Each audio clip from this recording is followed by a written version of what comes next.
আচ্ছা চলো আজ তোমাদের সাথে একটা ছোট মিনি ব্লগ শেয়ার করি। তো আমার সকালটা শুরু হয় প্রায় সব দিনই এইরকমভাবে, তো বিছানাটা গুছিয়ে নিচ্ছি আর এখন আমরা ব্রাশ করে নেব।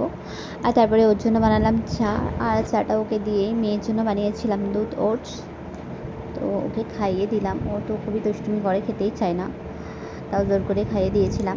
তারপরে আমি চলে গেলাম রান্নাঘরে, আর দুপুরে রান্নাটা ঝটপট করে সেরে নিয়েছিলাম। আজকে বানিয়েছিলাম লাউ ডাঁটার তরকারি, কেটে শাক ভাজা আর চিংড়ি, দই চিংড়ি। তো আমি সবটা ভিডিওতে ঠিকমতো দেখাতে পারিনি, তাও চেষ্টা করলাম। তো রান্নাটা করে নিয়েই আমি স্নানে চলে গেছিলাম।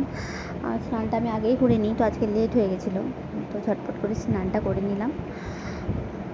আর তারপর ছাদে যে জামা কাপড়গুলো মেলে দিলাম, আর আমার ঠাকুরকে একটু পূজা করে নিলাম, তুলসী গাছে একটু জল দিয়ে নিলাম, আর তারপরেই মাম্মামকে খাইয়ে দিলাম আর আমরাও খেয়ে নিলাম। ব্যাস এইটুকুই ছিল আমার মিনি ব্লগ আজকে।